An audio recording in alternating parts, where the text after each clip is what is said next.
Le téléphone vibra sur le bureau en acajou massif d'Alexandre Dubois, interrompant sa concentration alors qu'il examinait les derniers rapports financiers de son empire commercial. Les gratte-ciel de la Défense s'étendaient devant lui à travers les immenses baies vitrées de son bureau au 42e étage, mais son attention fut immédiatement captée par le numéro inconnu qui s'affichait sur l'écran. D'ordinaire, il ne répondait jamais aux appels provenant de numéros non enregistrés, mais quelque chose dans la persistance de cette sonnerie le poussa à décrocher. « Alexandre Dubois à l'appareil », dit-il de sa voix grave et assurée, celle qui avait intimidé tant de concurrents lors de négociations impitoyables. L'homme de 35 ans était habitué à recevoir des appels urgents à toute heure du jour et de la nuit. Les affaires ne s'arrêtaient jamais dans son monde. « Monsieur Dubois ? Ici le docteur Martin Leroy de l'hôpital Saint-Louis.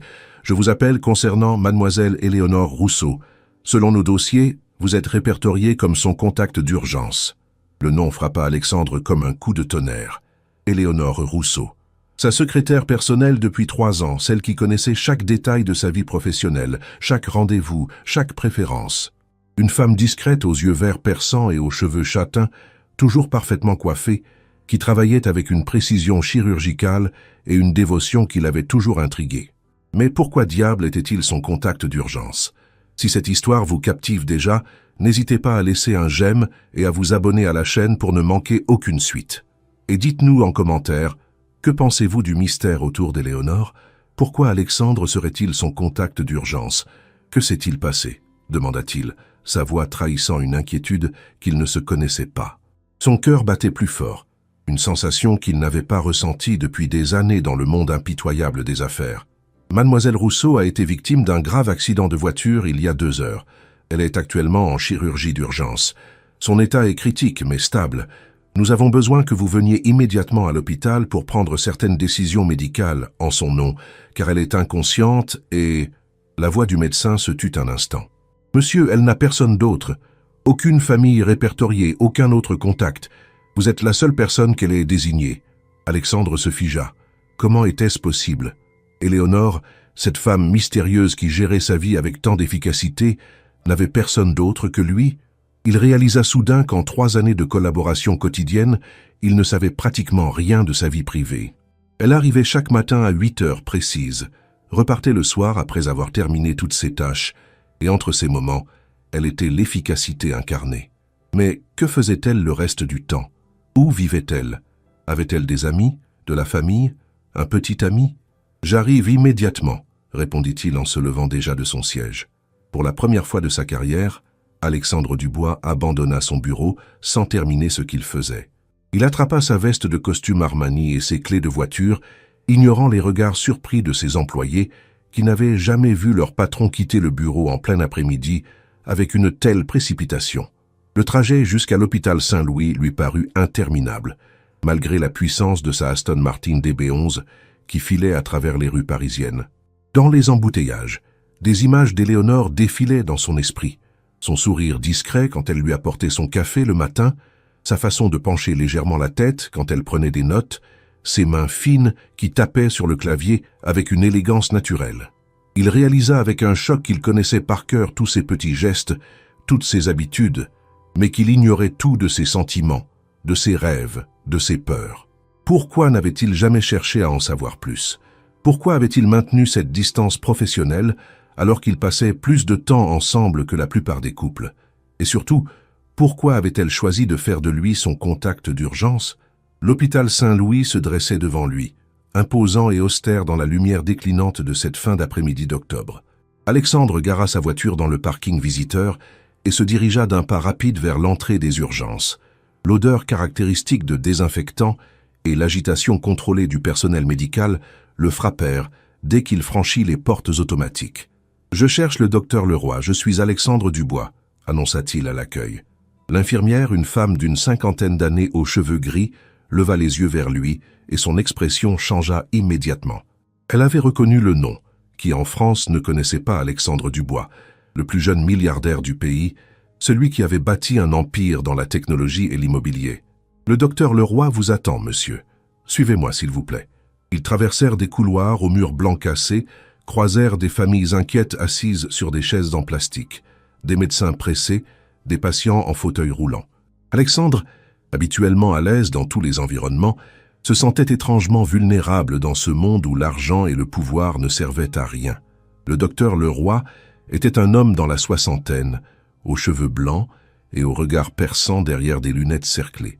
Il serra la main d'Alexandre avec une poigne ferme et l'invita à s'asseoir dans un petit bureau adjacent à la salle d'opération. « Monsieur Dubois, merci d'être venu si rapidement.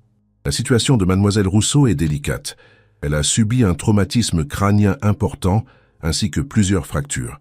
L'opération se déroule bien, mais nous devons nous préparer à différents scénarios. » Le médecin marqua une pause. « Nous avons besoin de connaître ses volontés concernant les soins intensifs, ses allergies médicamenteuses, ses antécédents familiaux. Malheureusement, elle n'avait aucun dossier médical avec elle, et comme je vous l'ai dit, aucune famille n'est répertoriée. » Alexandre se passa une main dans les cheveux, un geste rare chez lui qui trahissait son désarroi. « Docteur, je dois être honnête avec vous. Mademoiselle Rousseau est ma secrétaire personnelle, mais je ne connais rien de sa vie privée. Je ne sais même pas si elle a des allergies ou des problèmes de santé. » Il se tut, réalisant l'absurdité de la situation. Comment pouvait-il être le contact d'urgence de quelqu'un qu'il connaissait si peu? « C'est inhabituel, » admit le docteur Leroy. « Habituellement, le contact d'urgence est un membre de la famille ou un proche. Êtes-vous certain de ne pas avoir une relation plus personnelle ?» Cette question fit l'effet d'une gifle à Alexandre. Une relation personnelle avec Éléonore, l'idée l'avait-elle déjà effleuré? Il repensa à tous ces moments où leurs regards s'étaient croisés un peu plus longtemps que nécessaire, à cette tension subtile qu'il ressentait parfois quand elle se penchait pour lui montrer un document, au parfum délicat qu'elle portait et qui flottait dans son bureau après son passage. « Non », répondit-il fermement, mais une petite voix dans sa tête murmurait le contraire. « Notre relation est strictement professionnelle. » Le docteur hocha la tête. « Dans ce cas, nous devrons prendre les décisions médicales selon les protocoles standards. Mais je dois vous dire une chose troublante.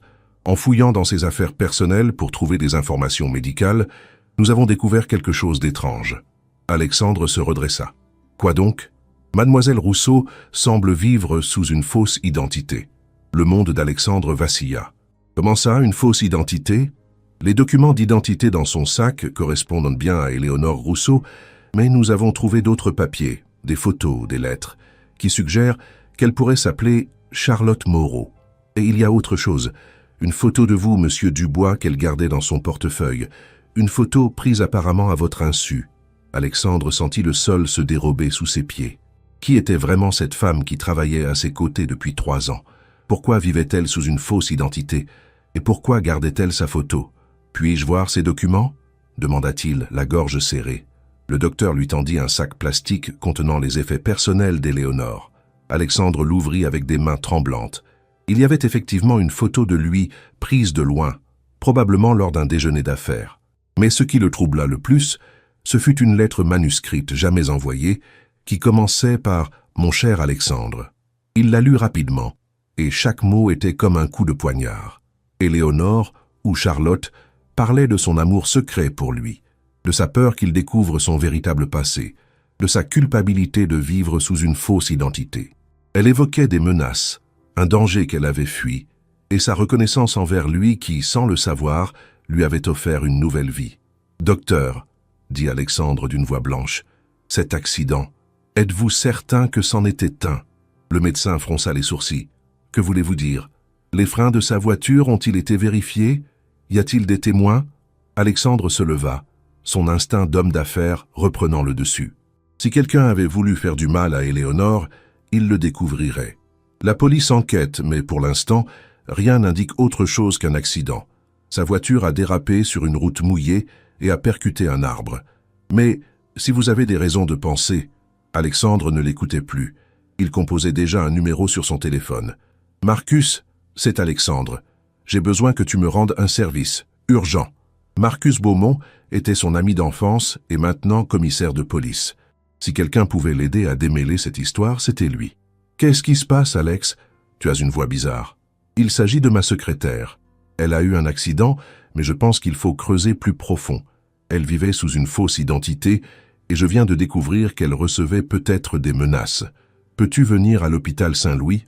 J'arrive dans 20 minutes. » Alexandre raccrocha et se tourna vers le docteur. « Combien de temps va durer l'opération? Encore au moins 2 heures. Vous devriez peut-être rentrer chez vous et... Non. La fermeté de sa voix surprit même Alexandre. Je reste ici. Quoi qu'il arrive, je reste ici. Le docteur Leroy observa cet homme qui dominait habituellement tous les conseils d'administration, qui brassait des millions d'euros chaque jour et qui maintenant semblait perdu comme un enfant. Très bien, monsieur Dubois. Je vous ferai prévenir dès que nous aurons des nouvelles. Resté seul dans la salle d'attente, Alexandre relut la lettre d'Éléonore.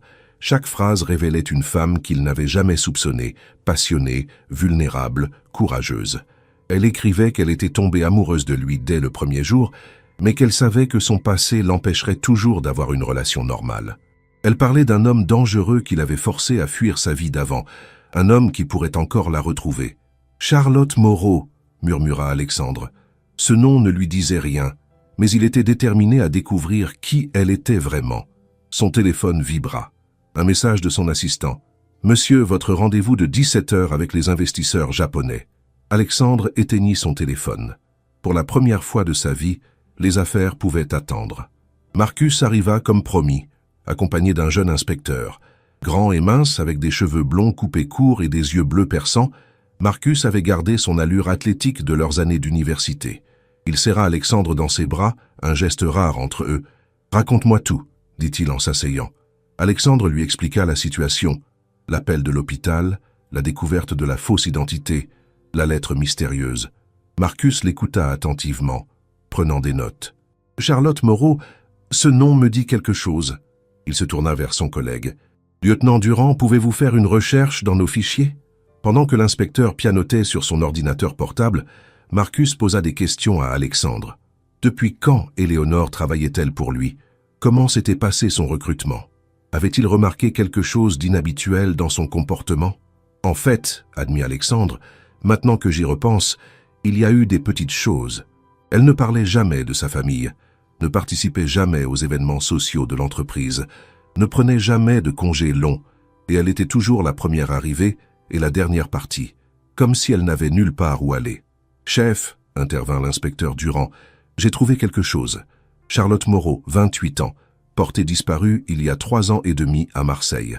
Elle était comptable dans une petite entreprise et aurait été témoin d'un règlement de compte. Elle devait témoigner contre Vincent Carbone, un chef de clan marseillais, mais elle a disparu la veille du procès. » Alexandre sentit son sang se glacer. Vincent Carbone? Le parrain marseillais? Celui qui était dans tous les journaux il y a quelques années? Exactement, confirma Marcus. Un homme extrêmement dangereux. Si Charlotte, était censée témoigner contre lui, sa vie était effectivement en danger. Il marqua une pause. Alex, il faut que tu saches, Carbone est sorti de prison il y a 6 mois. Le puzzle commençait à s'assembler dans l'esprit d'Alexandre. Charlotte avait fui Marseille, pris une nouvelle identité, trouvé un travail auprès de lui. Elle se sentait probablement en sécurité dans l'ombre d'un homme aussi puissant qu'Alexandre Dubois. Mais si Carbone l'avait retrouvé, cet accident n'en est pas un, déclara Alexandre avec certitude. Il faut protéger Éléonore. Maintenant. Marcus hocha la tête. Je vais placer un agent devant sa chambre et demander une protection rapprochée. Mais Alex, tu pourrais aussi être en danger maintenant. Si Carbone sait qu'elle travaille pour toi, je m'en fiche. Alexandre était surpris par la véhémence de sa propre réaction. Cette femme a risqué sa vie pour témoigner contre un criminel. Elle mérite qu'on la protège. Il y a autre chose, ajouta l'inspecteur en consultant ses notes. Charlotte Moreau avait un frère, Thomas Moreau, qui travaillait aussi dans l'entreprise où elle était comptable. Il a été tué la semaine avant sa disparition. Officiellement, c'était un accident de chantier, mais ils l'ont tué pour faire pression sur elle, termina Alexandre, la mâchoire serrée. Cette femme avait perdu son frère, avait dû abandonner toute sa vie, et lui, pendant 3 ans, l'avait traitée comme une simple employée. Il se sentait honteux de son aveuglement. Le docteur Leroy apparut à la porte de la salle d'attente, encore en tenue chirurgicale. Son expression était difficile à déchiffrer. « Monsieur Dubois, l'opération s'est bien déroulée. Mademoiselle Rousseau est tirée d'affaire pour l'instant, mais elle est dans le coma. Nous ne savons pas quand elle se réveillera. Cela peut être dans quelques heures, quelques jours, ou... » Il n'acheva pas sa phrase. « Puis-je la voir ?» demanda Alexandre. « Oui, mais seulement quelques minutes. Elle est en soins intensifs. » Alexandre suivit le médecin à travers les couloirs silencieux de l'unité de soins intensifs.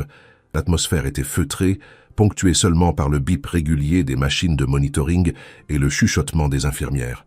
La chambre d'Éléonore était plongée dans une semi-obscurité. Elle reposait au centre d'un enchevêtrement de tubes et de fils connectés à des machines qui surveillaient chacune de ses fonctions vitales. Son visage, habituellement si expressif, était paisible mais terriblement pâle. Ses cheveux châtains étaient étalés sur l'oreiller blanc et Alexandre fut frappé par sa beauté fragile. Il s'approcha du lit et prit délicatement sa main. Elle était froide, mais il sentit son pouls régulier sous ses doigts. « Éléonore » murmura-t-il, puis se reprit. « Charlotte, je ne sais même pas comment je dois t'appeler. » Il resta là plusieurs minutes, tenant sa main, regardant son visage endormi. Tant de questions se bousculaient dans sa tête. Depuis quand était-elle amoureuse de lui? Comment avait-elle réussi à cacher ses sentiments pendant si longtemps? Et lui, qu'éprouvait-il vraiment pour elle? L'infirmière de garde, une jeune femme brune, aux yeux bienveillants, s'approcha discrètement. « Monsieur, vous devriez rentrer chez vous. Elle est entre de bonnes mains et vous avez l'air épuisé. » Alexandre secoua la tête. « Je reste ici cette nuit. Si elle se réveille, je veux être là. »« Très bien. Je vais vous faire apporter un fauteuil plus confortable. » Alexandre remercia l'infirmière et retourna auprès d'Éléonore. Il lui raconta sa journée, comme il l'aurait fait s'ils étaient dans son bureau. Il lui parla de ses regrets de ne pas avoir cherché à mieux la connaître, de sa peur qu'elle ne se réveille jamais, de sa détermination à découvrir qui avait tenté de la tuer. « Je ne te laisserai pas tomber, » lui promit-il. « Quoi qu'il se soit passé dans ton ancienne vie, tu es en sécurité maintenant. Je te le promets. » Vers minuit, Marcus revint avec des nouvelles. Il avait parlé avec la police de Marseille et confirmé l'histoire de Charlotte. Elle avait effectivement été témoin d'un meurtre commandité par Vincent Carbone. Son témoignage aurait pu l'envoyer en prison à vie, mais sa disparition avait fait capoter le procès. « Il y a une prime sur sa tête depuis 3 ans, » révéla Marcus. 100 000 € pour quiconque la retrouve vivante. Carbone veut la faire taire définitivement. Alexandre serra les poings. Comment l'a-t-il retrouvée? C'est ce que nous essayons de découvrir. Il a peut-être des contacts dans l'administration, ou peut-être a-t-elle fait une erreur, utilisé sa vraie identité quelque part. Marcus observa son ami. « Alex, tu es sûr de vouloir t'impliquer dans cette histoire? Carbone ne plaisante pas. Si tu te mets en travers de son chemin... » Elle est trop tard pour reculer, Marcus. Cette femme a fait de moi son contact d'urgence pour une raison. Peut-être pressentait-elle que quelque chose allait arriver. Je ne peux pas l'abandonner maintenant. Le commissaire hocha la tête avec résignation. Il connaissait Alexandre depuis assez longtemps pour savoir que rien ne pourrait le faire changer d'avis une fois sa décision prise. Dans ce cas, nous allons avoir besoin d'un plan. Carbone ne va pas s'arrêter là. Il va certainement envoyer quelqu'un terminer le travail. Alexandre regarda Éléonore endormie, si vulnérable dans son lit d'hôpital. Alors nous devons le prendre de vitesse. Cette nuit-là, Alexandre ne dormit pas. Il resta assis à côté du lit d'Éléonore, réfléchissant à tout ce qu'il avait appris. Cette femme mystérieuse qu'il côtoyait chaque jour était en réalité une héroïne qui avait tout sacrifié pour faire respecter la justice. Et lui, aveuglé par ses affaires et son succès, n'avait rien vu. Vers 4 heures du matin, il sentit une légère pression sur sa main. Il leva les yeux et vit qu'Éléonore avait ouvert les yeux. Ses beaux yeux verts le fixaient avec confusion. « Monsieur Dubois ?» murmura-t-elle d'une voix faible. « Où suis-je » Alexandre sentit son cœur bondir de joie et de soulagement. « Tu es à l'hôpital, Éléonore. Tu as eu un accident. Mais tu vas bien maintenant. » Elle tenta de se redresser mais grimaça de douleur. « Je me souviens, la voiture, elle fonçait vers moi. » Ses yeux s'écarquillèrent. « Monsieur Dubois, il faut que vous partiez. C'est dangereux pour vous d'être ici. »« Chut !» dit Alexandre, en posant doucement sa main sur son front. « Je sais tout, Charlotte. Je sais qui tu es vraiment. Je sais ce qui s'est passé à Marseille. Et je ne partirai nulle part. » Les larmes montèrent aux yeux d'Éléonore. « Vous savez, mon Dieu, je suis désolé. Je voulais vous le dire tant de fois, mais j'avais peur que vous me renvoyiez, peur de vous mettre en danger. Tu n'as rien fait de mal, Charlotte. Au contraire, tu es la femme la plus courageuse que j'ai jamais rencontrée. » Alexandre prit sa main dans les siennes. « Pourquoi as-tu fait de moi ton contact d'urgence ?» Elle détourna le regard, embarrassée. « Parce que vous étiez la seule personne en qui j'avais confiance. La seule personne qui me donnait l'impression d'être en sécurité. » Elle marqua une pause. « Et parce que tu m'aimes, termina Alexandre. J'ai lu ta lettre. Le rouge monta aux joues d'Éléonore. Vous n'auriez pas dû, c'était privé. Éléonore, Charlotte, quel que soit ton nom, j'ai quelque chose à te dire. Alexandre prit une profonde inspiration. Ces dernières heures, j'ai réalisé quelque chose. Pendant 3 ans, tu as été à mes côtés. Tu as pris soin de moi. Tu as rendu ma vie plus douce sans que je m'en rende compte. Et moi, j'étais trop aveugle pour voir la femme exceptionnelle que tu es. Les yeux d'Éléonore s'emplirent d'espoir et de peur mêlée. Monsieur Dubois, appelle-moi Alexandre. Et écoute-moi bien, je ne laisserai personne te faire du mal. Carbone peut aller au diable. Tu es sous ma protection maintenant, et je te promets que tu n'auras plus jamais à vivre dans la peur. Éléonore ferma les yeux, et quelques larmes roulèrent sur ses joues. Alexandre, vous ne comprenez pas. Vincent Carbone ne s'arrêtera jamais. Il a tué mon frère, il a détruit ma vie, et maintenant il va s'en prendre à vous aussi. Je ne pourrai pas le supporter. Alors nous allons devoir être plus intelligents que lui. Alexandre se pencha vers elle. Éléonore, Charlotte, peu importe ton nom, veux-tu me faire confiance? Veux-tu me laisser te protéger? Elle le regarda longuement, cherchant dans ses yeux la vérité de ses paroles. Ce qu'elle y vit dut la convaincre, car elle hocha lentement la tête. Oui, murmura-t-elle, je vous fais confiance. Alexandre sourit pour la première fois depuis des heures. Bien, alors voici ce que nous allons faire. Les jours suivants furent un tourbillon d'activités. Alexandre mobilisa toutes ses ressources pour protéger Éléonore et démasquer le réseau de Carbone. Il fit transférer la jeune femme dans une clinique privée ultra sécurisée, engagea les meilleurs gardes du corps et utilisa ses contacts dans les milieux d'affaires pour traquer les activités financières du parrain marseillais. Marcus et son équipe travaillaient jour et nuit pour rassembler des preuves contre Carbone. Ils découvrirent que l'homme de main qui avait tenté de tuer Éléonore était un tueur à gages professionnel, mais il avait disparu dans la nature après l'échec de sa mission. Éléonore récupérait rapidement, malgré ses blessures. Alexandre passait toutes ses soirées à la clinique, apprenant à connaître la vraie Charlotte Moreau. Elle lui raconta son enfance à Marseille, sa passion pour les chiffres qui l'avait mené à devenir comptable, son amour pour son frère Thomas, qui rêvait de devenir architecte. Il avait de si beaux projets, disait-elle en regardant par la fenêtre de sa chambre.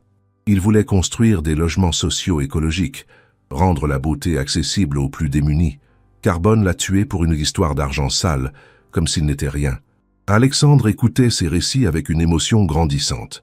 Cette femme avait traversé tant d'épreuves, avait perdu tant de choses, et pourtant elle avait gardé sa douceur, sa générosité, son sens de la justice. Un soir, alors qu'ils regardaient ensemble le coucher de soleil depuis la terrasse de la clinique, Éléonore posa une question qui le troubla profondément. « Alexandre, pourquoi faites-vous tout cela pour moi? Ce n'est pas seulement par bonté d'âme, n'est-ce pas ?» Il la regarda, frappé par sa perspicacité. Comment lui expliquer qu'en la protégeant, il avait découvert des sentiments qu'il ne se connaissait pas? Comment lui dire qu'elle était devenue bien plus qu'une employée à ses yeux? « Tu as raison, admit-il. Ce n'est pas seulement par bonté d'âme. » Il prit sa main. « Éléonore, ces derniers jours m'ont ouvert les yeux. J'ai passé ma vie à accumuler la richesse et le pouvoir, pensant que c'était cela le bonheur, mais quand j'ai cru te perdre, j'ai réalisé que rien de tout cela n'avait d'importance si tu n'étais pas là. » Le cœur d'Éléonore battait si fort qu'elle était certaine qu'Alexandre pouvait l'entendre. « Qu'est-ce que vous êtes en train de me dire? Je suis en train de te dire que je suis tombé amoureux de toi. Peut-être que cela fait plus longtemps que je ne veux l'admettre. Peut-être que tes petites attentions quotidiennes, ton sourire, ta présence rassurante, peut-être que tout cela avait déjà trouvé le chemin de mon cœur sans que je m'en rende compte. » Éléonore sentit les larmes monter à ses yeux. « Alexandre, je sais que c'est compliqué. Je sais que tu as peur de Carbone, que tu doutes de mes sentiments parce que je suis ton patron. Mais je te demande juste une chance de te prouver que ce que je ressens est réel. » Sans répondre, Éléonore se pencha vers lui et l'embrassa. Ce fut un baiser doux chargé de 3 années de sentiments refoulés, de peur et d'espoir mêlés. Quand ils se séparèrent, Alexandre vit dans ses yeux la même émotion que celle qui l'habitait. « Je t'aime aussi, » murmura-t-elle. « Je t'aime depuis le premier jour, mais je n'osais pas rêver que tu pourrais un jour me voir autrement que comme ta secrétaire. Et plus jamais tu ne seras ma secrétaire, » dit Alexandre en la serrant contre lui. « Tu seras ma partenaire, ma complice, la femme de ma vie, si tu veux bien de moi. » Leur bonheur fut de courte durée. Le lendemain matin, Marcus fit irruption dans la chambre d'Éléonore avec une expression grave. Alex, nous avons un problème. Carbone a découvert où se trouve Éléonore. Nos sources indiquent qu'il prépare une opération pour cette nuit. Il faut la déplacer immédiatement. Alexandre se leva d'un bond.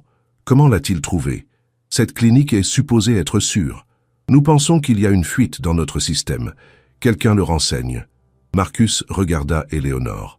Mademoiselle, nous devons partir maintenant. Éléonore pâlit mais hocha la tête. Elle savait que ce moment arriverait. Où allons-nous? J'ai une propriété dans la campagne normande, dit Alexandre. Personne ne la connaît, même pas mes employés.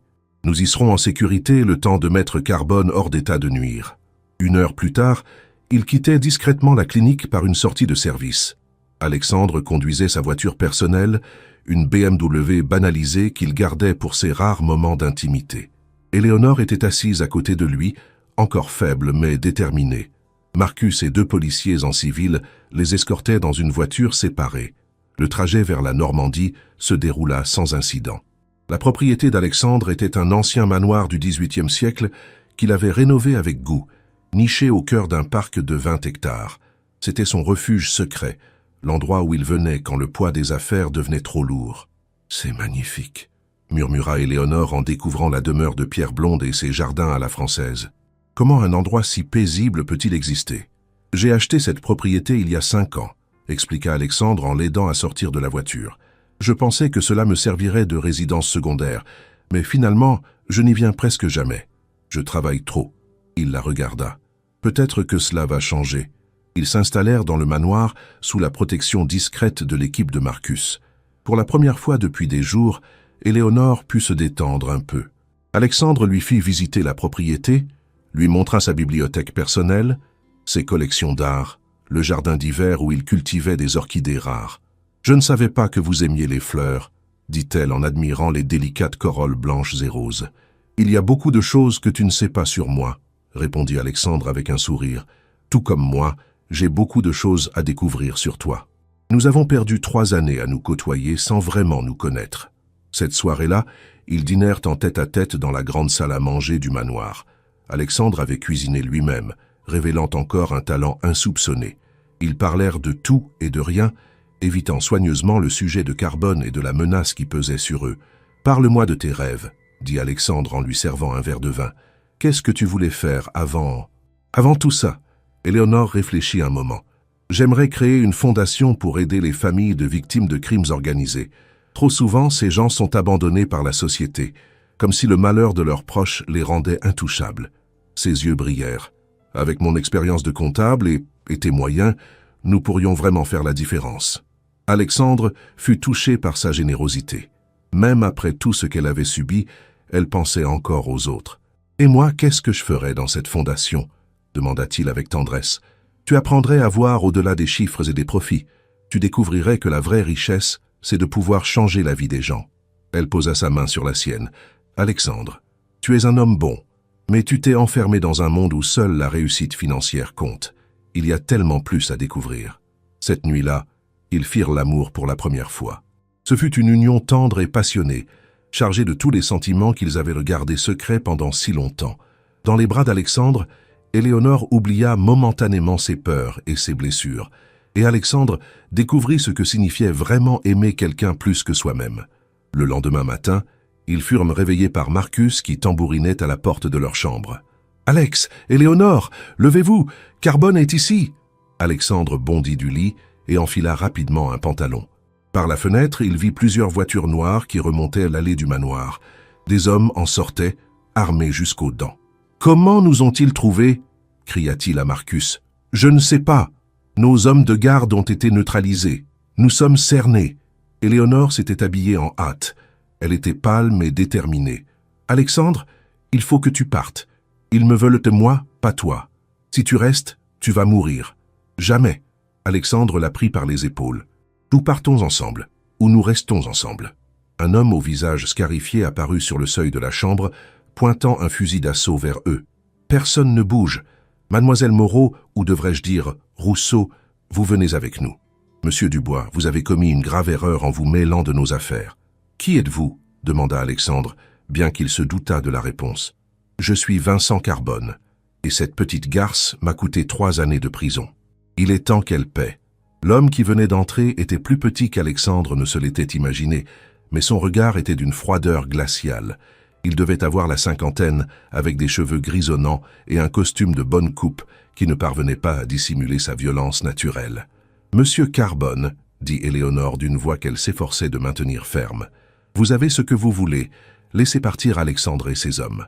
Ils n'ont rien à voir avec notre histoire. » Carbone éclata d'un rire mauvais. « Notre histoire? Petite idiote, tu as détruit ma vie. À cause de ton témoignage avorté, j'ai perdu des millions d'euros et passé 3 ans en prison. Tu crois vraiment que je vais te laisser repartir comme ça? Que voulez-vous? Intervint Alexandre. De l'argent? Je peux vous donner tout ce que vous demandez. Tout ce que je demande? Carbone braqua son arme vers Alexandre. Ce que je veux, monsieur le milliardaire, c'est voir cette femme souffrir comme j'ai souffert. Et vous, vous allez assister au spectacle avant de la rejoindre. Éléonore fit un pas en avant. Vincent, arrêtez. Vous voulez vous venger? Très bien, vengez-vous sur moi. Mais laissez Alexandre en dehors de ça. Touchant, ricana Carbone. Le grand amour. Malheureusement pour vous, cette histoire se termine mal. Mes hommes ont neutralisé votre protection. Vous êtes seul, et personne ne viendra vous sauver. C'est alors qu'Alexandre remarqua quelque chose que Carbone n'avait pas vu.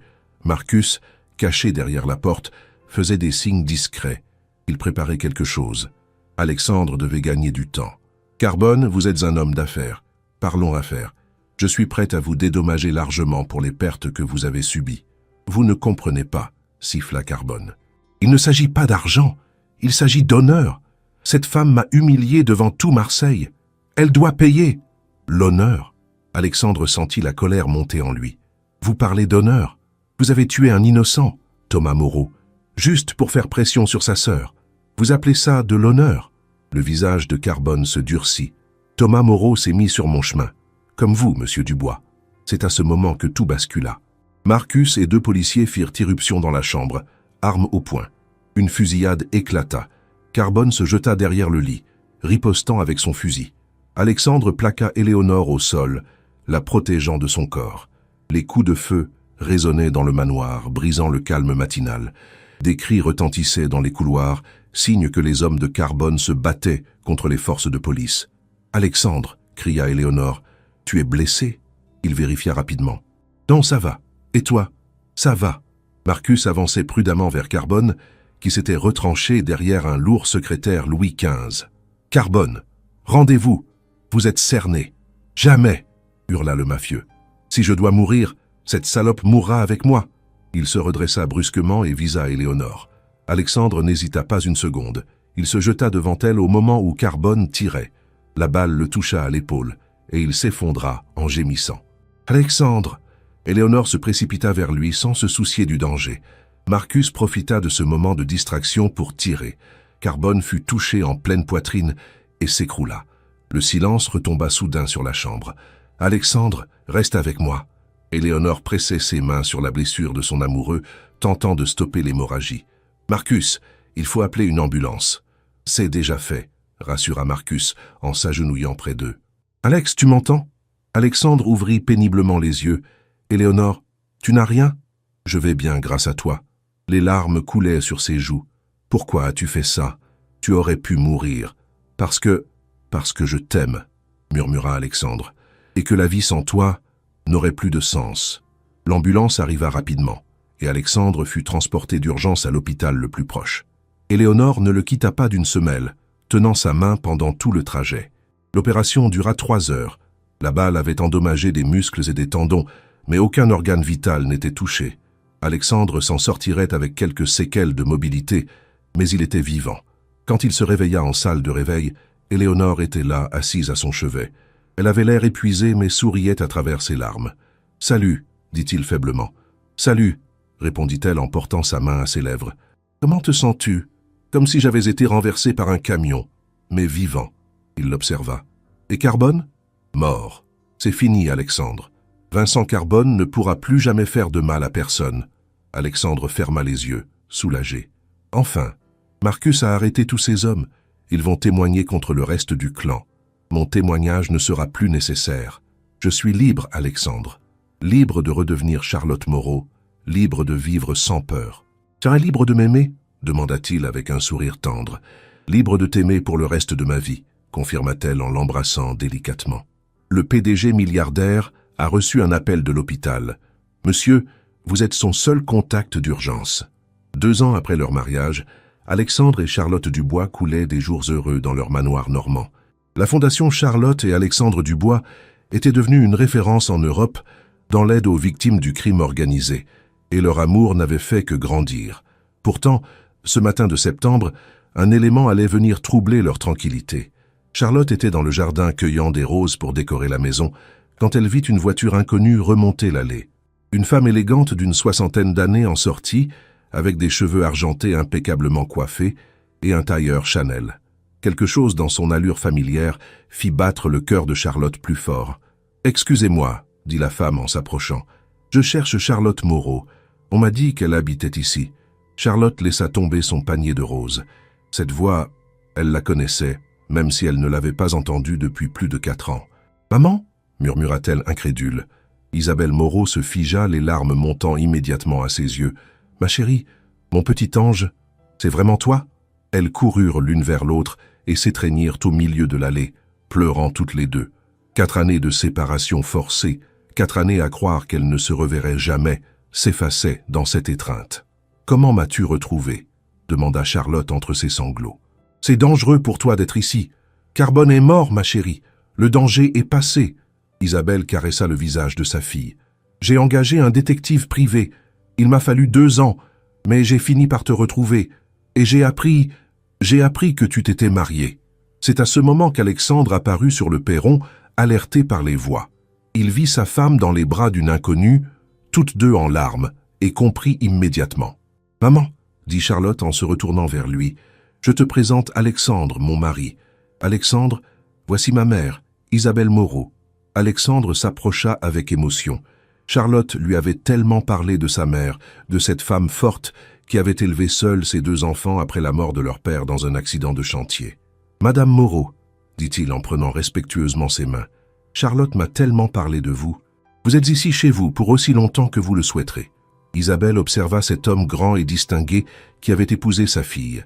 Elle avait lu des articles sur Alexandre Dubois, connaissait sa réputation d'homme d'affaires impitoyable.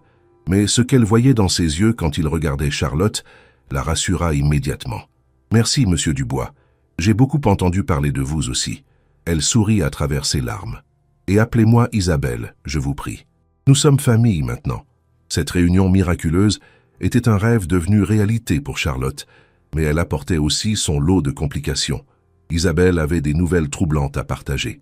Le soir, installée dans le salon du manoir, Isabelle révéla ce qui l'avait vraiment poussée à retrouver sa fille. « Charlotte, ma chérie, il faut que tu saches quelque chose sur ton père. » Elle prit une profonde inspiration. Henri Moreau n'était pas ton père biologique. Le silence tomba sur la pièce comme une chape de plomb. Charlotte pâlit, et Alexandre lui prit instinctivement la main. « Quoi ?» murmura Charlotte. « Maman, qu'est-ce que tu dis ? Ton vrai père ?» Isabelle hésita, puis se lança. « Ton vrai père s'appelle Jean-Baptiste Delacroix. » Alexandre sursauta. Ce nom lui était familier. Delacroix, comme le groupe Delacroix Industrie? Isabelle hocha la tête. Exactement. Jean-Baptiste Delacroix, le président du groupe Delacroix Industrie, l'un des hommes les plus riches de France. Charlotte avait l'impression que le monde s'écroulait autour d'elle. « Maman, pourquoi ne me l'as-tu jamais dit ? Parce qu'il ne voulait pas de toi. » Les mots d'Isabelle étaient durs mais honnêtes. Quand je lui ai annoncé que j'étais enceinte, il m'a proposé de l'argent pour avorter. Quand j'ai refusé, il m'a dit qu'il ne voulait jamais entendre parler de nous. Henri, lui, m'a épousée en connaissant la vérité. Il t'a élevée comme sa propre fille. Charlotte se leva brusquement et se dirigea vers la fenêtre. Tant d'émotions se bousculèrent dans sa tête. La colère contre ce père qu'il avait rejeté, la tristesse de découvrir que l'homme qu'elle avait adoré n'était pas son vrai père, la confusion face à cette révélation. « Pourquoi me dire ça maintenant ?» demanda-t-elle sans se retourner. « Parce que Jean-Baptiste Delacroix est en train de mourir. » Isabelle se leva et rejoignit sa fille. « Il a un cancer du pancréas. Quelques mois à vivre tout au plus. Et il veut te voir. » Cette révélation frappa Charlotte comme une gifle. « Il veut me voir? Maintenant? Après 30 ans d'indifférence? Il a des regrets, ma chérie. Sa femme légitime n'a jamais pu avoir d'enfant. Ses fils adoptifs ne s'intéressent qu'à son argent. Il est seul. et il réalise qu'il a peut-être fait la plus grande erreur de sa vie en te rejetant. Alexandre se leva et rejoignit les deux femmes. « Charlotte, la décision t'appartient entièrement, mais peut-être que cette rencontre pourrait t'aider à tourner la page.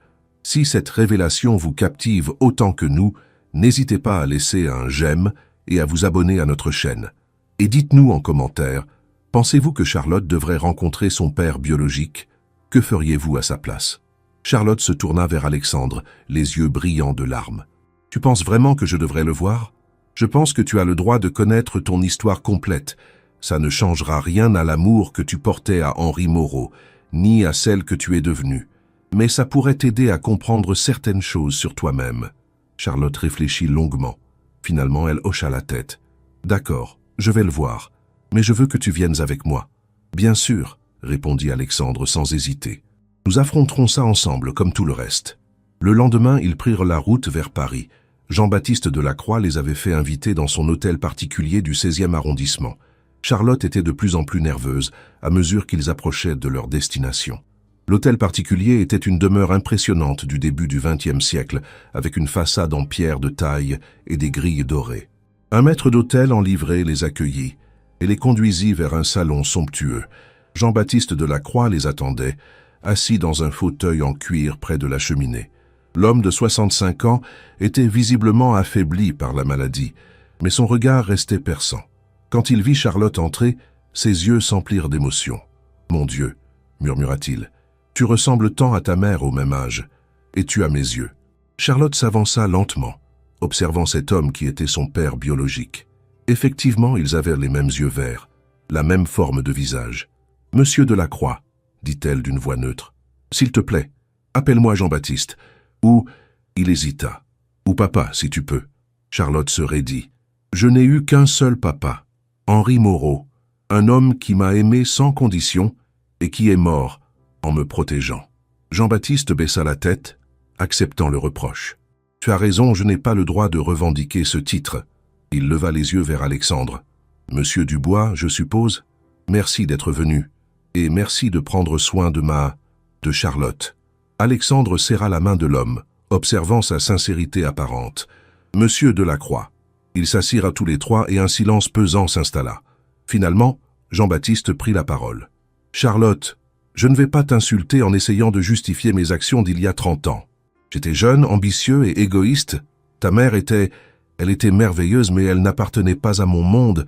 Je pensais que l'abandonner était la meilleure solution pour tout le monde. » « La meilleure solution ?» La colère de Charlotte explosa soudain. « Vous appelez ça la meilleure solution? Ma mère a dû élever 2 enfants seule, elle a travaillé jour et nuit pour nous faire vivre. Thomas et moi, nous avons grandi sans père. Je sais. » Jean-Baptiste se leva péniblement. « Et c'est ce qui me ronge depuis des années. Quand j'ai appris ce qui était arrivé à Thomas, Charlotte se figea. « Vous étiez au courant? Pour Thomas? J'ai toujours eu des nouvelles de vous, discrètement. Quand Thomas a été tué, j'ai voulu intervenir, mais c'était trop tard. Et quand tu as disparu, » sa voix se brisa. « J'ai cru que je ne te reverrais jamais, que je n'aurais jamais la chance de te demander pardon. » Charlotte se rassit, bouleversée.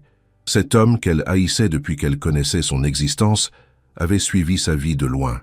C'était troublant et émotionnellement déroutant. « Qu'est-ce que vous voulez de moi maintenant ?» demanda-t-elle. « Rien. » Jean-Baptiste la regarda avec intensité. « Je veux juste que tu saches que tu es ma plus grande fierté et mon plus grand regret. J'ai suivi ta carrière, j'ai lu des articles sur la fondation que tu as créée avec ton mari. Tu es devenue une femme remarquable, malgré moi, grâce à l'éducation que t'ont donnée ta mère et Henri. » Il se dirigea vers un bureau ancien et en sortit une épaisse enveloppe. « Il y a quelque chose que je veux te donner. » Charlotte prit l'enveloppe avec méfiance. À l'intérieur, il y avait des photos.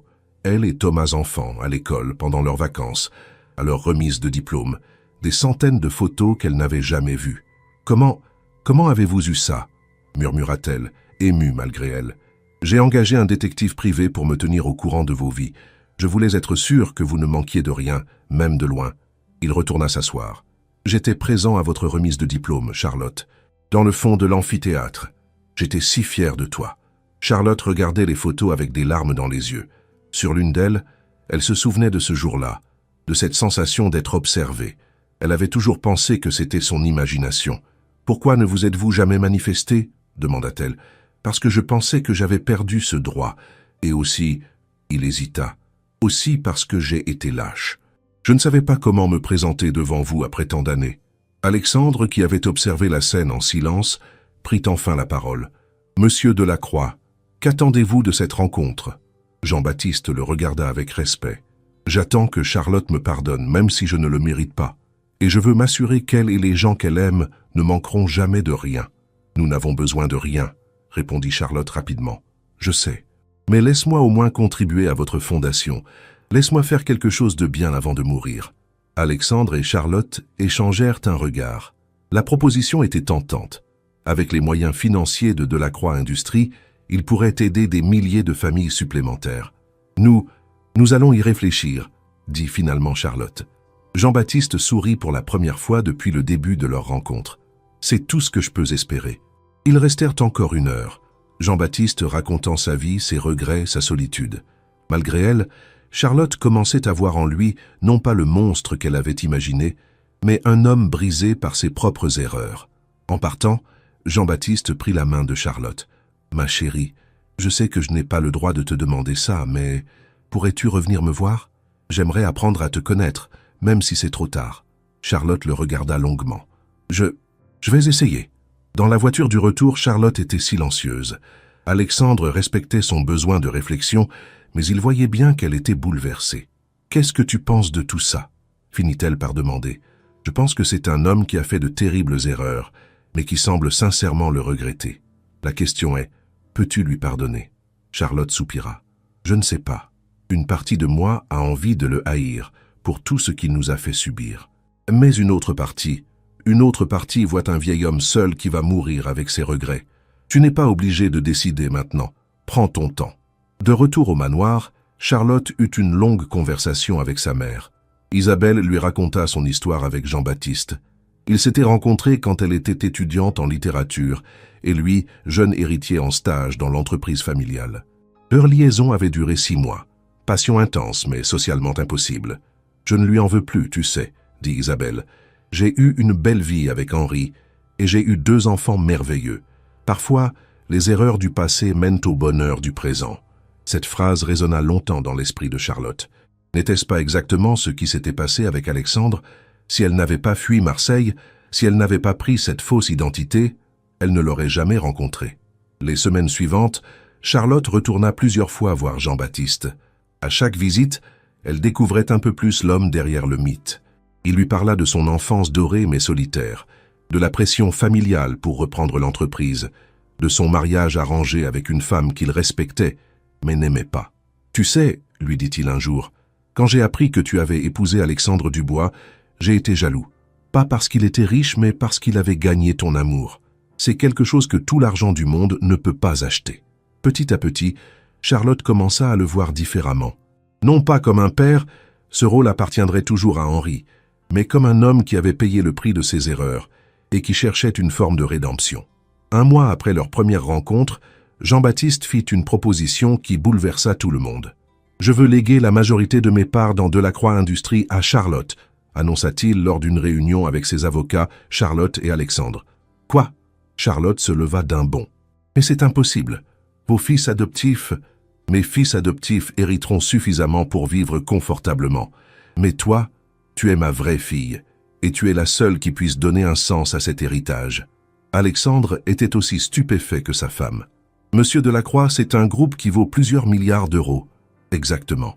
Et Charlotte pourra l'utiliser pour faire le bien que je n'ai jamais fait. » Jean-Baptiste regarda sa fille. « Je ne te demande pas de diriger l'entreprise toi-même. Tu peux nommer qui tu veux, mais je veux que cette fortune serve à quelque chose de noble. » Charlotte était partagée entre l'émotion et l'inquiétude. « Jean-Baptiste, c'est énorme. Je ne sais pas si je suis prête pour ça. Tu as déjà prouvé que tu savais utiliser l'argent à bon escient, avec votre fondation. Et tu as Alexandre à tes côtés. Ensemble, vous pourriez révolutionner la philanthropie en France. » Alexandre prit la main de Charlotte. « Qu'est-ce que tu en penses ? J'ai besoin de temps pour réfléchir. Bien sûr, mais sache que ma décision est prise. Que tu acceptes ou non, tu resteras ma principale héritière. » Cette révélation créa un véritable séisme dans la famille Delacroix. Les fils adoptifs de Jean-Baptiste, François et Julien, étaient furieux. Ils menacèrent de contester le testament, d'attaquer Charlotte en justice. « Cette femme est une arriviste !» cria François lors d'une confrontation houleuse dans le bureau de Jean-Baptiste. « Elle profite de votre état pour vous manipuler. » Charlotte, qui assistait à la scène, se leva dignement. « Monsieur, je n'ai jamais demandé cet héritage. Votre père me l'offre, je ne l'ai pas réclamé. »« Bien sûr, et maintenant vous allez faire la généreuse. » Alexandre intervint, sa voix glaciale. « Monsieur Delacroix, je vous demande de parler à ma femme avec respect. »« T'as votre femme ?» Julien ricana. « Une ex-secrétaire qui a su mettre le grappin sur un milliardaire naïf. » Ce fut Jean-Baptiste qui explosa. « Ça suffit. Charlotte a plus de noblesse dans le petit doigt que vous deux réunis. Sortez de mon bureau. » Après leur départ, Jean-Baptiste s'excusa auprès de Charlotte. « Ma chérie, je suis désolé. Ils ne te connaissent pas. S'ils savaient ce que tu as traversé, ce que tu as fait. »« Ce n'est pas grave, » répondit Charlotte, bien que visiblement affectée. « Je comprends leur colère. Moi, je ne la comprends pas. » Alexandre était furieux. Ces hommes n'ont jamais travaillé de leur vie. Ils vivent de l'argent de leur père adoptif. Et ils osent t'attaquer. Jean-Baptiste regarda Alexandre avec admiration. « Vous êtes un homme bien, Alexandre. Charlotte a de la chance. » Dans les semaines qui suivirent, l'état de Jean-Baptiste se détériora rapidement. Charlotte passait de plus en plus de temps à son chevet, apprenant à connaître cet homme complexe qui était son père. Il lui raconta l'histoire de l'entreprise familiale, fondée par son arrière-grand-père au début du XXe siècle. Il lui parla de ses rêves de jeunesse, de sa passion pour l'art qu'il avait dû abandonner pour reprendre l'affaire familiale. « Tu sais, » lui dit-il un jour où il était particulièrement faible, « ma plus grande joie ces derniers mois, ça a été de te voir rire. Tu as le même rire que ta mère. »« Jean-Baptiste, » dit Charlotte en prenant sa main, « je veux que vous sachiez, même si je ne peux pas vous appeler papa, je vous pardonne. » Les larmes coulèrent sur les joues du vieil homme. « Merci, ma chérie. C'est le plus beau cadeau que tu puisses me faire. » Jean-Baptiste Delacroix mourut paisiblement un matin d'octobre, entouré de Charlotte, Alexandre et Isabelle. Ses derniers mots furent pour sa fille « Sois heureuse, ma chérie. C'est tout ce que je veux. » Les funérailles furent grandioses, à la mesure de l'homme d'affaires qu'il avait été. Charlotte prononça un discours émouvant, parlant non pas du père qu'elle n'avait pas eu, mais de l'homme qu'elle avait appris à connaître dans ces derniers mois. Jean-Baptiste Delacroix était un homme imparfait, comme nous tous. Il a fait des erreurs, mais il a aussi su les reconnaître et essayer de les réparer. Son héritage ne sera pas seulement financier, mais aussi humain. Il nous a appris qu'il n'est jamais trop tard pour demander pardon et essayer de se racheter. Après les funérailles, Charlotte et Alexandre duraient faire face à la réalité. Elle était désormais l'une des femmes les plus riches de France. La lecture du testament confirma les intentions de Jean-Baptiste. Charlotte héritait de 70% des parts de Delacroix Industries, soit une fortune estimée à plus de 3 milliards d'euros. François et Julien Delacroix tentèrent effectivement de contester le testament, mais leurs avocats les informèrent rapidement qu'ils n'avaient aucune chance. Jean-Baptiste avait pris toutes les précautions légales nécessaires. « Qu'est-ce qu'on fait maintenant ?» demanda Charlotte à Alexandre, alors qu'ils étaient de retour dans leur manoir normand. « Maintenant, on change le monde, » répondit-il avec un sourire. « Comme tu l'as toujours voulu. » Ils décidèrent de transformer radicalement Delacroix Industries. L'entreprise, qui était principalement active dans l'immobilier de luxe et les investissements financiers, fut réorientée vers des projets sociaux et environnementaux. Ils créèrent une filiale dédiée au logement social écologique, en hommage à Thomas Moreau et à ses rêves d'architecture sociale. Charlotte nomma Alexandre président du conseil d'administration, préférant elle-même se concentrer sur la direction de la fondation, désormais fusionnée avec les activités philanthropiques du groupe. Leur première grande réalisation fut la création d'un centre d'aide aux victimes du crime organisé à Marseille, dans le quartier même où Thomas avait été tué. L'inauguration fut un moment particulièrement émouvant pour Charlotte. « Thomas, » murmura-t-elle en coupant le ruban inaugural, « j'espère que tu es fier de nous. » Isabelle, qui avait décidé de rester auprès de sa fille, essuyait ses larmes. Il serait si fier de voir ce que sa petite sœur est devenue. Les années qui suivirent furent un tourbillon d'activité et de bonheur. Charlotte et Alexandre développèrent leur groupe philanthropique, créant des programmes éducatifs, des centres de soins, des projets de logement social dans toute l'Europe. Leur amour, loin de s'émousser avec le temps et les responsabilités, ne faisait que grandir. Ils formaient un couple puissant et complémentaire. Alexandre apportait son expérience des affaires et son pragmatisme, Charlotte, sa sensibilité sociale et sa détermination à aider les plus démunis.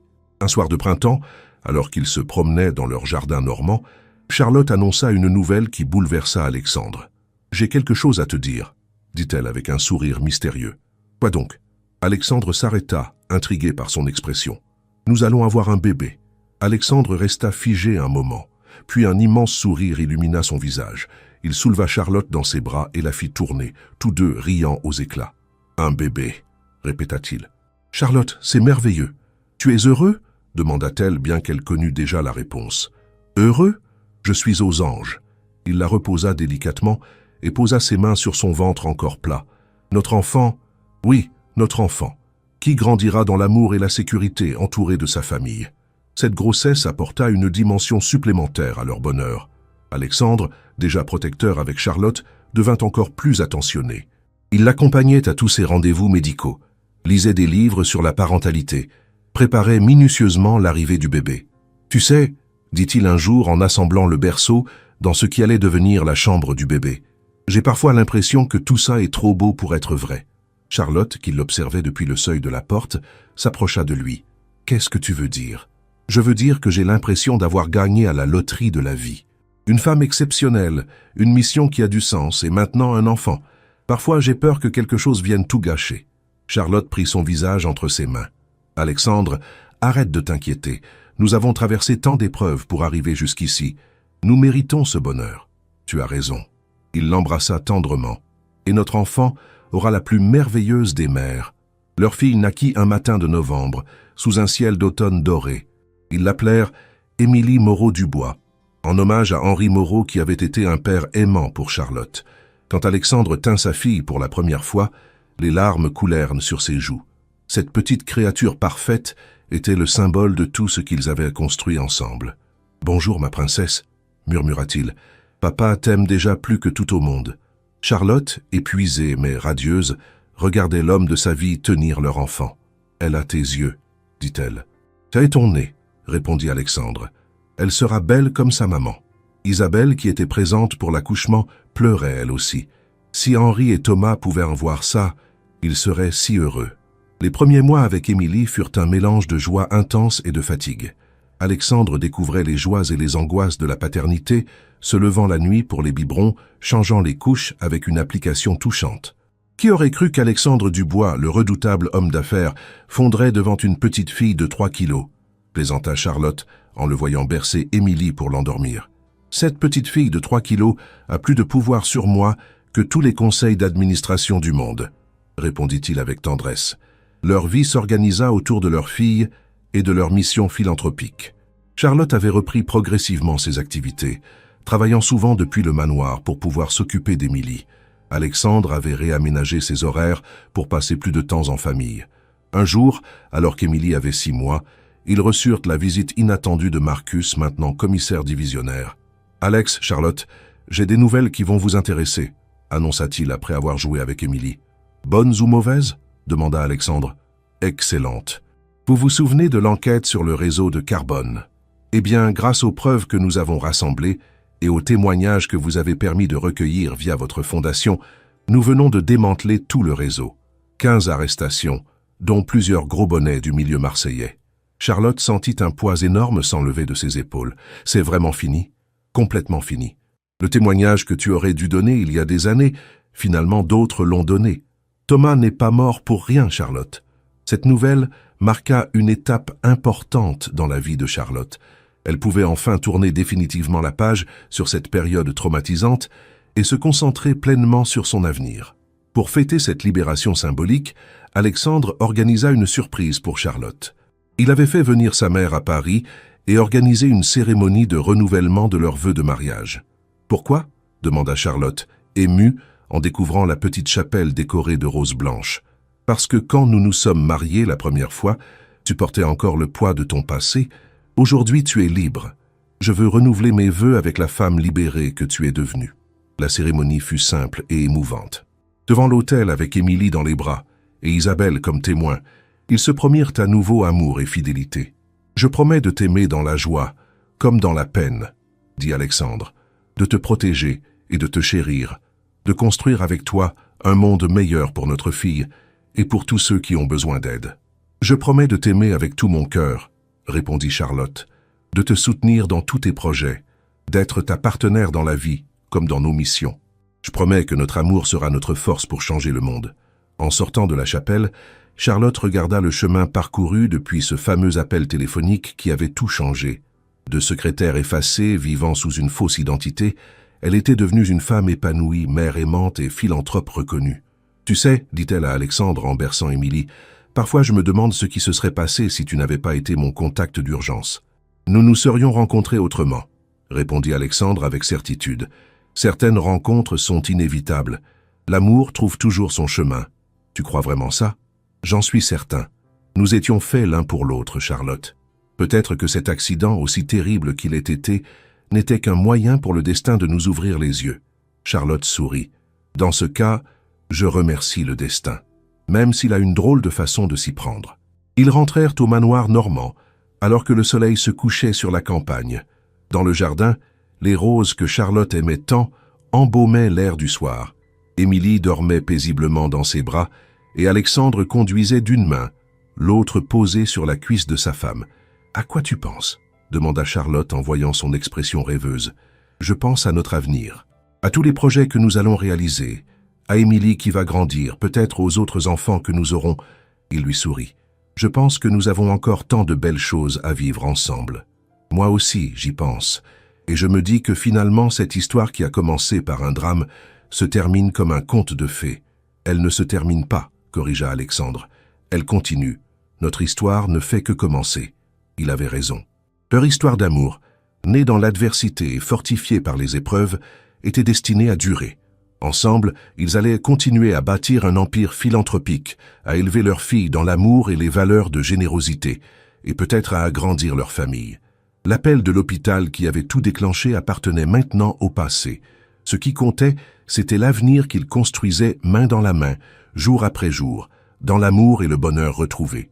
Et dans leur manoir normand, tandis que la nuit tombait doucement sur la campagne française, Charlotte et Alexandre Dubois savouraient leur bonheur familial, conscients d'avoir transformé une tragédie en triomphe, une séparation en union et un appel d'urgence en déclaration d'amour éternel. Le PDG milliardaire a reçu un appel de l'hôpital. « Monsieur, vous êtes son seul contact d'urgence. » 15 ans après cet appel téléphonique qui avait changé leur vie, Charlotte et Alexandre Dubois célébrèrent leurs noces de cristal dans l'intimité de leur manoir normand. Leurs enfants, Émilie, maintenant âgée de 15 ans, et Thomas de 12 ans, avaient organisé une petite fête surprise pour leurs parents. « Maman, papa, dit Émilie en tenant un discours préparé avec son frère, nous voulons vous dire merci. Merci de nous avoir montré que l'amour véritable existe, que l'on peut changer le monde quand on s'aime vraiment, et que les plus belles histoires peuvent naître des moments les plus sombres. » Charlotte essuyait ses larmes en écoutant sa fille. Cette adolescente brillante et engagée avait déjà manifesté son désir de suivre les traces de ses parents dans le domaine social. Thomas, plus jeune mais tout aussi déterminé, rêvait de devenir architecte comme l'oncle qu'il n'avait jamais connu. « Vous savez, dit Alexandre en prenant la parole, votre mère et moi nous nous demandons parfois si nous rêvons. Comment deux personnes qui se côtoyaient quotidiennement sans vraiment se voir ont pu construire tout ça? » Il désignait par la fenêtre les jardins du manoir, mais aussi, symboliquement, tout ce qu'ils avaient bâti ensemble, leur famille, leur fondation, leur empire philanthropique qui employait maintenant plus de 1000 personnes à travers l'Europe. « Papa, dit Thomas avec la sagesse d'un enfant de 12 ans, grand-mère Isabelle nous a raconté votre histoire. Ce n'est pas un hasard si maman était votre contact d'urgence. Au fond d'elle-même, elle savait déjà qu'elle vous aimait. » Cette remarque fit sourire Charlotte. Thomas avait peut-être raison. Inconsciemment, en désignant Alexandre comme son contact d'urgence, n'avait-elle pas exprimé un sentiment qu'elle n'osait s'avouer? Plus tard, dans la soirée, après que les enfants furent de coucher, Charlotte et Alexandre se promenaient dans leur jardin sous un ciel étoilé.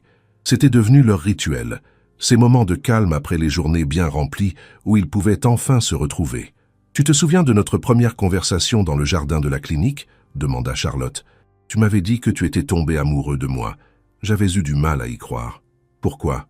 Alexandre s'arrêta et la prit dans ses bras. « Parce que j'étais persuadé que tu ne pourrais jamais aimer quelqu'un comme moi. Une femme avec un passé si lourd, tant de secrets. Et moi, j'étais persuadé que tu ne pourrais jamais aimer quelqu'un d'aussi froid et égoïste que moi. » Il caressa ses cheveux. « Finalement, nous nous trompions tous les deux. » « Oui, nous nous trompions. » Charlotte se blottit contre lui. Mais parfois, les erreurs mènent aux plus belles vérités. Leur conversation fut interrompue par l'arrivée d'Isabelle, maintenant âgée de 75 ans mais toujours alerte. Elle avait emménagé définitivement au manoir après la naissance de Thomas et était devenue la grand-mère gâteau par excellence. « Mes chéris, excusez-moi de vous déranger, mais vous avez un appel téléphonique. C'est urgent, apparemment. » Charlotte et Alexandre échangèrent un regard inquiet. Les appels urgents le soir leur rappelaient toujours de mauvais souvenirs. L'appel venait du siège de leur fondation à Paris. Leur directeur général, Laurent Moreau, un homonyme de Charlotte qu'ils avaient recruté pour ses compétences exceptionnelles, leur annonçait une nouvelle extraordinaire. « Madame, Monsieur Dubois, je viens de recevoir un appel de Bruxelles. La Commission européenne vient de décider d'adopter notre modèle de réinsertion sociale comme référence pour tous les pays de l'Union. Nous allons recevoir un financement de 200 millions d'euros pour étendre nos programmes à l'échelle européenne. » Charlotte et Alexandre se regardèrent abasourdis. Leur petit projet, né d'une tragédie personnelle, était en train de devenir un modèle continental. « Laurent, c'est incroyable, » balbutia Charlotte. « Ce n'est pas tout. Le Parlement européen souhaite vous décerner à tous les deux la médaille d'honneur européenne pour votre contribution exceptionnelle à la cohésion sociale. La cérémonie aura lieu le mois prochain à Strasbourg. » Après avoir raccroché, Charlotte et Alexandre restèrent silencieux un long moment, assimilant cette nouvelle. « Tu réalises ce que ça signifie ?» dit finalement Alexandre. « Nos programmes vont pouvoir aider des centaines de milliers de familles supplémentaires. » Et tout ça a commencé par un simple appel téléphonique. Charlotte secoua la tête, émerveillée. « Si quelqu'un m'avait dit il y a 15 ans que la pire journée de ma vie mènerait à ça, tu sais ce que je pense ?» Alexandre prit ses mains. « Je pense que Thomas et ton père Henri sont quelque part en train de sourire. Ils voient ce que leur sacrifice a permis d'accomplir. » Cette mention de Thomas émut profondément Charlotte. Pas un jour ne passait sans qu'elle pense à son frère, à ses rêves brisés, à la vie qu'il aurait pu avoir. Mais maintenant, elle savait que sa mort n'avait pas été vaine. Elle avait permis de sauver des milliers d'autres vies. Le lendemain matin, ils annoncèrent la nouvelle à leurs enfants au petit déjeuner. Émilie et Thomas explosèrent de joie, fiers de voir leurs parents reconnus à ce niveau. « Est-ce qu'on pourra venir à la cérémonie ?»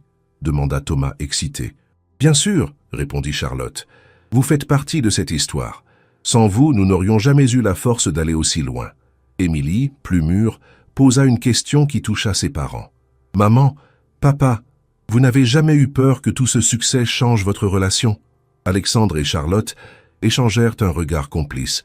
Cette question, ils se l'étaient posée eux-mêmes à plusieurs reprises. « Ma chérie, » répondit Charlotte, « ton père et moi, nous avons appris une chose importante. L'amour véritable ne se nourrit pas de ce qu'on reçoit, mais de ce qu'on donne. Plus nous donnons aux autres, plus notre amour grandit.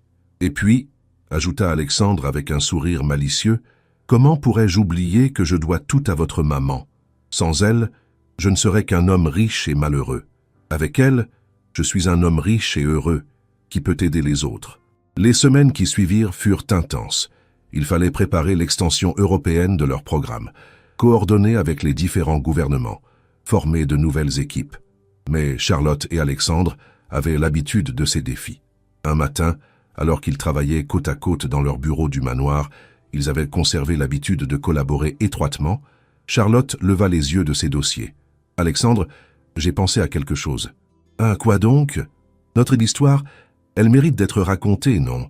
Je veux dire, pas pour nous flatter, mais pour donner de l'espoir aux gens, pour montrer que l'amour peut vraiment triompher de tout. » Alexandre réfléchit. « Tu as raison. Combien de personnes traversent des épreuves et pensent que le bonheur n'est plus possible ? Notre histoire pourrait leur donner de l'espoir. J'aimerais écrire un livre. Ou peut-être que nous pourrions l'écrire ensemble. »« Ensemble, » dit Alexandre sans hésiter, « comme tout ce que nous faisons. » Ils commencèrent donc à rédiger leur mémoire, revivant chaque étape de leur parcours. Ce fut un exercice émouvant et parfois douloureux, qui les obligea à replonger dans des souvenirs difficiles, mais aussi à mesurer le chemin parcouru. « Tu sais ce qui m'étonne le plus en relisant notre histoire ?»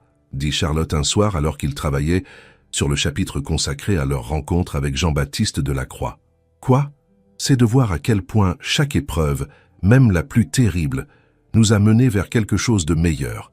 La mort de Thomas m'a conduite vers toi. L'accident de voiture nous a rapprochés.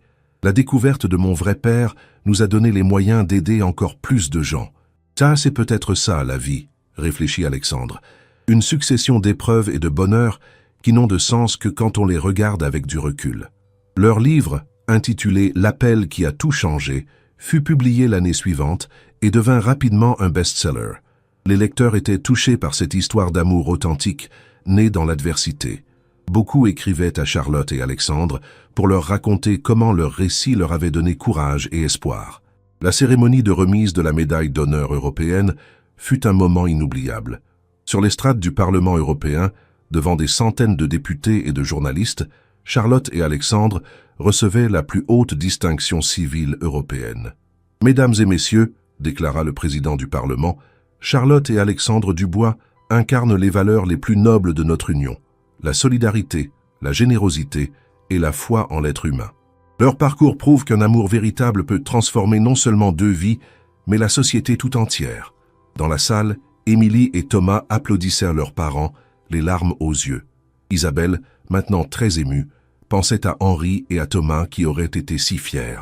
En recevant leurs médailles, Charlotte et Alexandre se tenirent la main, comme ils l'avaient fait 15 ans plus tôt dans cette chambre d'hôpital où tout avait commencé. « Monsieur le Président, » dit Charlotte en prenant la parole, « cette distinction, nous la dédions à tous ceux qui nous ont quittés trop tôt, Thomas Moreau, Henri Moreau, Jean-Baptiste Delacroix et toutes les victimes innocentes qui nous ont inspiré notre mission. Nous la dédions aussi à toutes les familles que nous avons eu la chance d'aider, car elles nous ont appris que donner, c'est recevoir. » Alexandre prit le relais. « Cette médaille récompense notre travail, mais surtout elle symbolise une vérité universelle. L'amour et la compassion sont les forces les plus puissantes du monde. Ils peuvent transformer une tragédie en triomphe, un appel d'urgence en déclaration d'amour éternel. » L'assistance se leva pour une ovation qui dura plusieurs minutes. Dans cette assemblée européenne, Charlotte et Alexandre représentaient l'espoir que l'humanité pouvait encore avoir en elle-même. Après la cérémonie, ils donnèrent de nombreuses interviews. L'une d'elles marqua particulièrement Charlotte. « Madame Dubois, » demanda une journaliste, « quel conseil donneriez-vous à une femme qui traverse actuellement les mêmes épreuves que vous avez connues ?» Charlotte réfléchit avant de répondre. « Je lui dirais de ne jamais perdre espoir. Même dans les moments les plus sombres, même quand tout semble perdu, l'amour et le bonheur peuvent surgir là où on les attend le moins. Je lui dirais aussi de faire confiance aux bonnes personnes qu'elle rencontre, car parfois, ces personnes peuvent changer sa vie. Et vous, monsieur Dubois, je dirais à tout homme qui se reconnaîtrait dans mon ancien moi, obsédé par le travail et fermé aux sentiments, qu'il n'est jamais trop tard pour changer. L'amour nous rend meilleurs, plus généreux, plus humains. Il faut juste avoir le courage de l'accueillir quand il se présente. » De retour en France, Charlotte et Alexandre reprirent leur routine quotidienne. Mais quelque chose avait changé. Cette reconnaissance internationale avait confirmé que leur histoire n'était pas seulement la leur. C'était un symbole d'espoir pour des millions de personnes.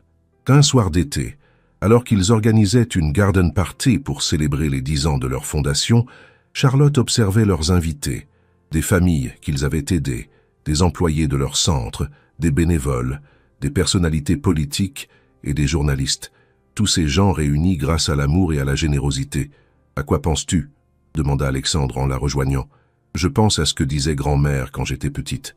La vie est comme un jardin. Plus tu sèmes d'amour, plus tu récoltes de bonheur. » Elle sourit. « Regarde autour de nous. Nous avons semé de l'amour, et maintenant, nous récoltons tout ce bonheur. Et ce n'est que le début, » dit Alexandre en la prenant dans ses bras. Émilie commence déjà à s'impliquer dans la fondation. Thomas dessine des projets d'architecture sociale. Notre héritage continuera après nous.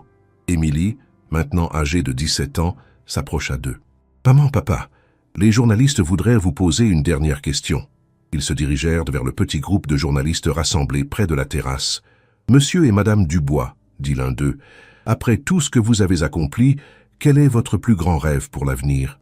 Charlotte et Alexandre se regardèrent, n'ayant pas besoin de se consulter pour connaître leur réponse commune. « Notre plus grand rêve, » dit Charlotte, « c'est que notre histoire inspire d'autres couples, d'autres familles, à croire en l'amour et en leur capacité à changer le monde.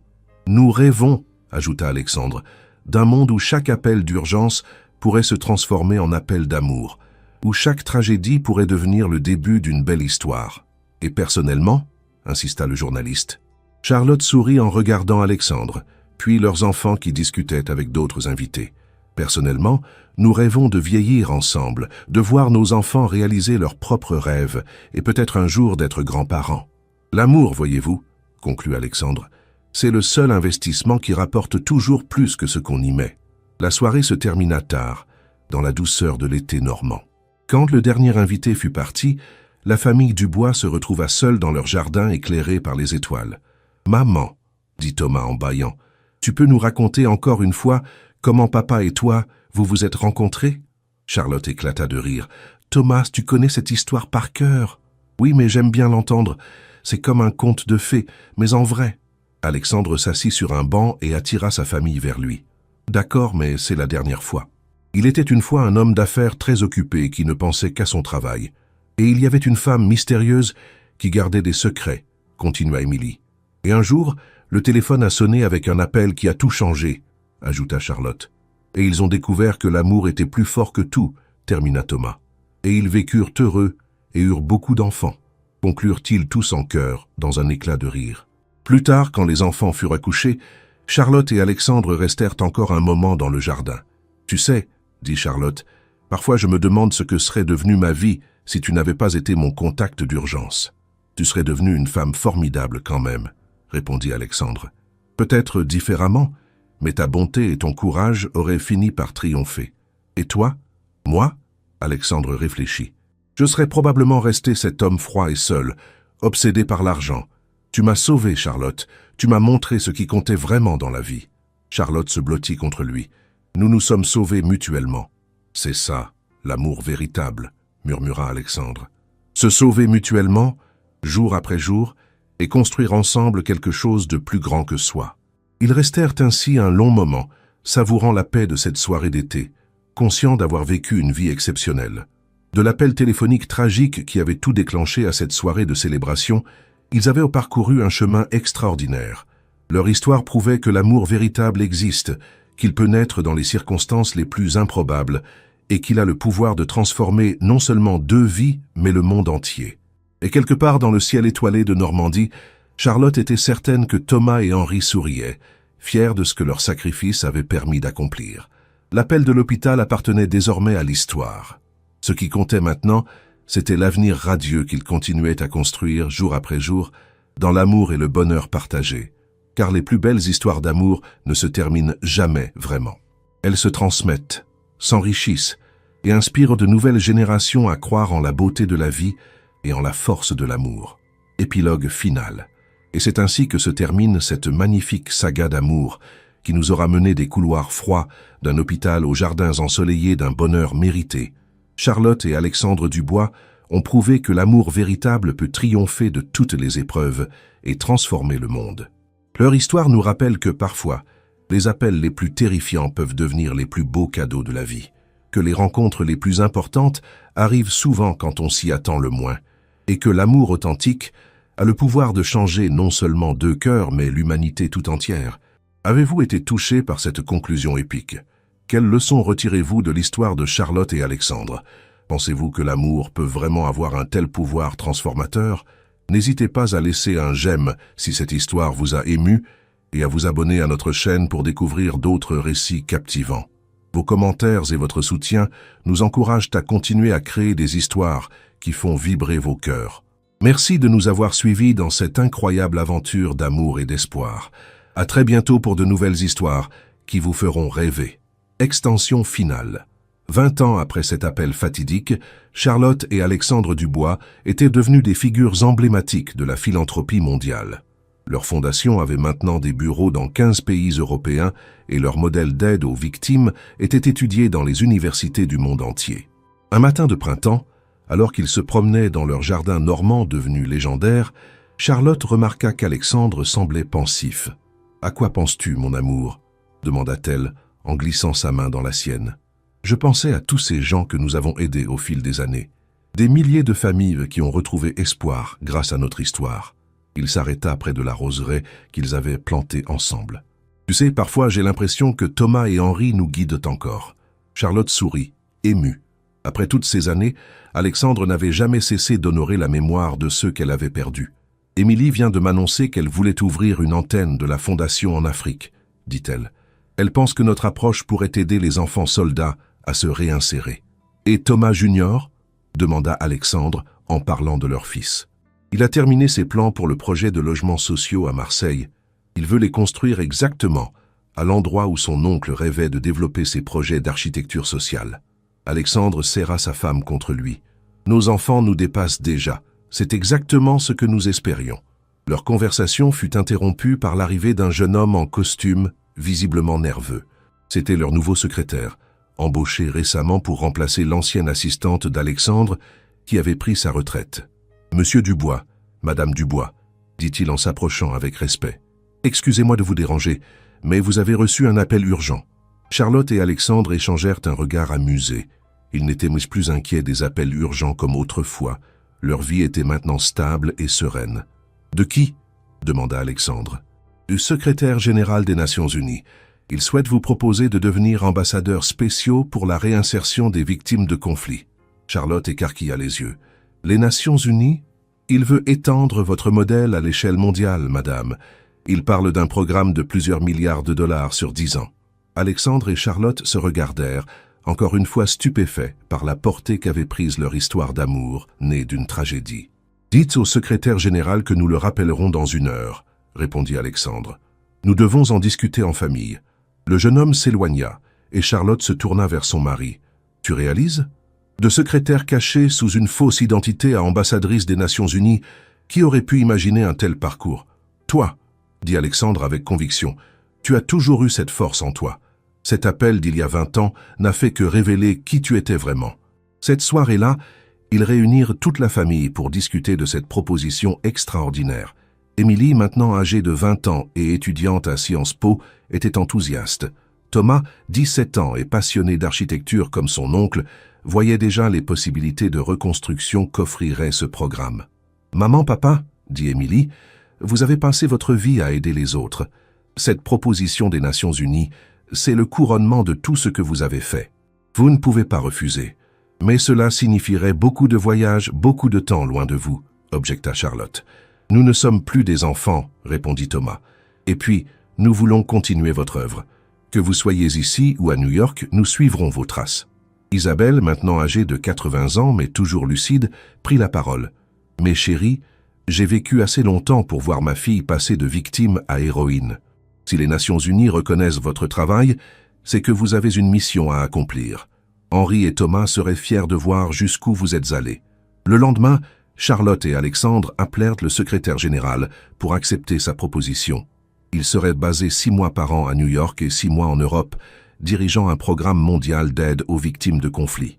L'annonce de leur nomination fit sensation dans les médias internationaux. Leur histoire, déjà connue en Europe grâce à leurs livres, devint un phénomène mondial. Des millions de personnes découvrirent comment un simple appel téléphonique avait changé 2 vies et, par ricochet, transformé le monde.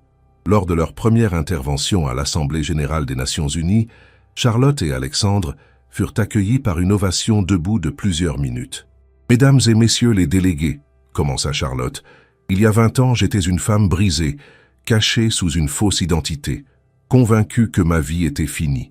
Un appel téléphonique a tout changé. Aujourd'hui, je me tiens devant vous pour dire que chaque être humain, quelle que soit son histoire, mérite une seconde chance. » Alexandre poursuivit. « Notre programme ne se contente pas d'aider financièrement les victimes. Il leur redonne ce qu'elles ont perdu de plus précieux, l'espoir. L'espoir que l'amour est plus fort que la haine, que la solidarité peut triompher de l'indifférence, que chaque fin peut être un nouveau commencement. » Leur discours fut retransmis dans le monde entier et traduit en 50 langues. Des milliers de messages de soutien affluèrent de tous les continents. Mais peut-être le plus beau témoignage vint d'une jeune femme syrienne, réfugiée en Allemagne, qui leur écrivit « Madame et Monsieur Dubois, votre histoire m'a redonné espoir.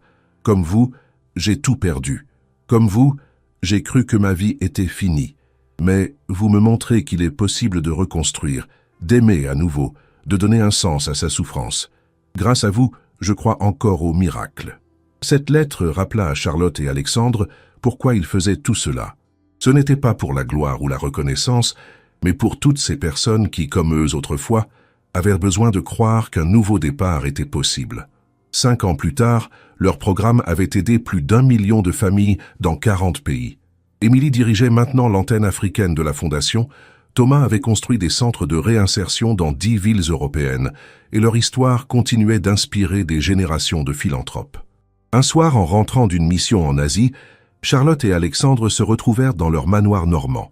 Le jardin avait encore grandi, et ils avaient ajouté un mémorial dédié à toutes les victimes qu'ils avaient connues au fil des années. « Tu sais, » dit Charlotte en contemplant ce mémorial, « parfois je me demande si nous rêvons.